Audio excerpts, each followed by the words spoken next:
आपने बताया कि जो किडनी पेशेंट हैं जिनका डायलिसिस होता है, हाँ। वो किस तरह से डायलिसिस से बच जाते हैं और किडनी जो है प्रॉपर वापस हील हो जाती है, क्योंकि मोस्टली हमने देखा है कि जिसकी किडनी खराब हो गई वो ट्रांसप्लांट ही कराता है या मर जाता है। ये एक इम्पॉर्टेंट बात है जो मैं आपको बताना चाहता हूं ताकि आप इसको उन लोगों तक पहुंचाएं जिनको इसकी जरूरत है। ऐसे बहुत सारे लोग हैं लाखों में जो हर दूसरे दिन या तीसरे दिन डायलिसिस कराते हैं। पहले तो समझना पड़ेगा डायलिसिस क्या है। बहुत ही सिंपल है, आधे मिनट में समझ जाएंगे।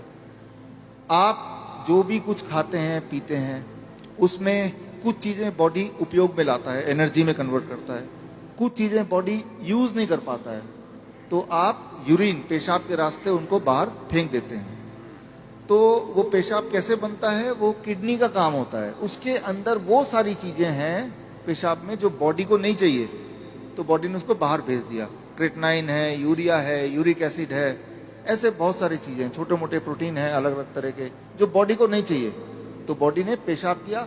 आप बोलेंगे अरे मुझे पेशाब आ रहा है, तो वो किडनी ने बाहर भेजने का तैयारी कर ली है और आप गए और आपने अपने आप को हल्का किया, ठीक हो गया। ये तो हुआ नॉर्मल।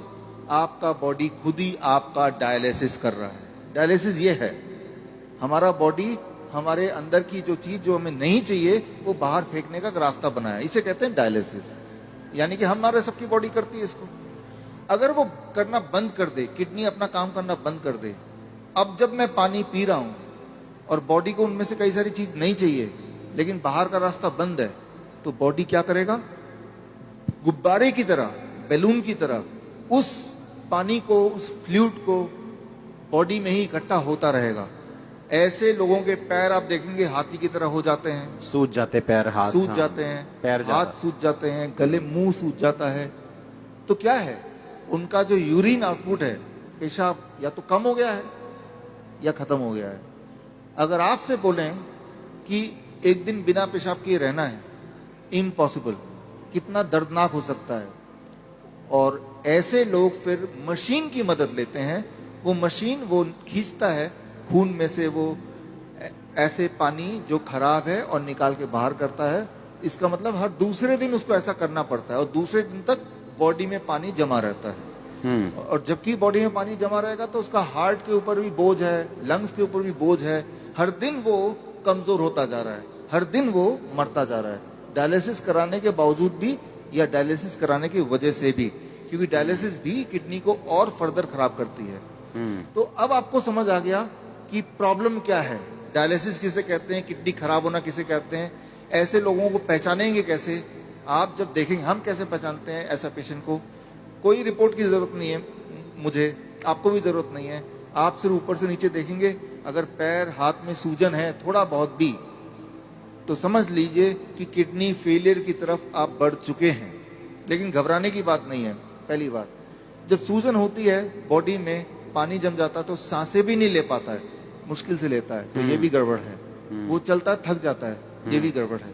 तो ये तो हो गया। अब करना क्या है, सोल्यूशन क्या है, आपके बॉडी के अंदर से पानी को निकालना है।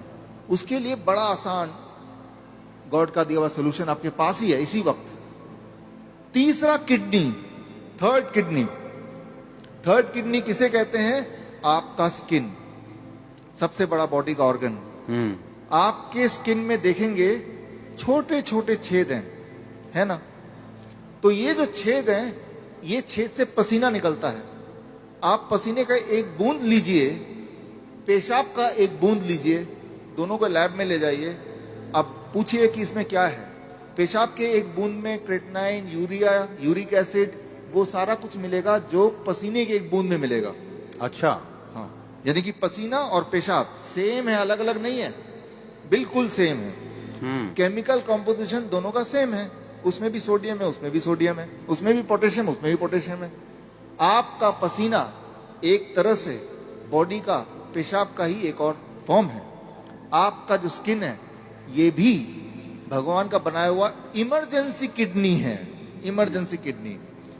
तो उस इंसान का जिसके दोनों किडनी खराब हो गए, अब क्या करेंगे, ये जो स्टेपनी है, मैं इसको स्टेपनी बोलता हूँ। आपकी गाड़ी का एक टायर पंचर हो गया, आप स्टेपनी यूज करते ना, तो हम बोलते हैं कि ये स्किन को यूज कर लो, स्किन से बाहर निकाल दो। अब सवाल आता है स्किन से कैसे निकालें। स्किन से निकालने के तरीके, अभी बाथटब का वीडियो प्लीज चला दें। ओके, चलाओ वीडियो बाथटब का। हमारे हॉस्पिटल में, हिम्स हॉस्पिटल है, डेराबस्सी में है, अभी जलंधर में भी खुल गया है। आप देखिए यहाँ पे वीडियो। ये जो लोग आप देख रहे हैं, ये पानी के टब में बैठे हुए हैं। पानी का टेम्परेचर याद रखिएगा 40 डिग्री सेल्सियस पे है। पानी गले तक है। गले तक पानी अगर हो, उसका टेम्परेचर अगर 40 डिग्री सेल्सियस मेंटेन कर पाए, और ये लोग अगर 2 घंटे बैठ पाए, तो 2 घंटे के अंदर 2 घंटे सुबह शाम के एक बार या फिर 1-1 घंटा 2 बार। अच्छा, ऐसा करने से, ये सारे किडनी पेशेंट हैं, ये वो पेशेंट हैं जो हर दूसरे तीसरे दिन डायलिसिस कराने जाते थे, लेकिन अब वो जाते नहीं हैं।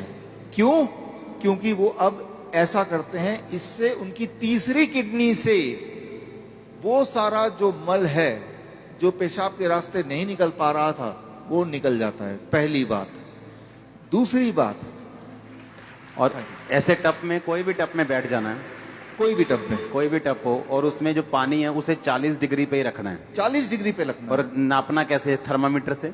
थर्मोमीटर आप 150-200 रुपए का मिल जाएगा। पानी नापने वाला, जो पानी नापने वाला स्पेशल थर्मामीटर, स्पेशल थर्मोमीटर 150-200 में मिल जाएगा। हाँ, कहीं उसको चेक करते रहना कि वो 40 डिग्री पे मेंटेन रहे। अगर कम हो गया, गर्म पानी डाल लेना है, गर्म पानी डाल देना, 2 घंटे बैठना है। 2 घंटे बैठना है। ये टेम्परेरी सोल्यूशन है कि किडनी हील भी होगी? इसमें मैं आता हूँ। हाँ, ये किडनी हील होगी, लेकिन कैसे? 2 चीज होगा उसके साथ। आप अगर ये करेंगे तो एक्सपेरिमेंट करने के लिए उस इंसान का पहले आप बोलिए कि वजन करे, क्योंकि वजन में वो अंदर पानी है। 2 घंटे बाद दोबारा वजन करेंगे तो आधा किलो, 1 किलो, 1.5 किलो वजन कम मिलेगा। मतलब बाहर आ गया, वो बाहर आ गया। पहली बात। आप एक और काम करें, उनके पैरों के सूजन के फोटो खींच लें। 2 घंटे बाद दोबारा देखें, अरे सूजन कहाँ गया? अरे बाहर चला गया, उसको बॉडी ने बाहर भेज दिया।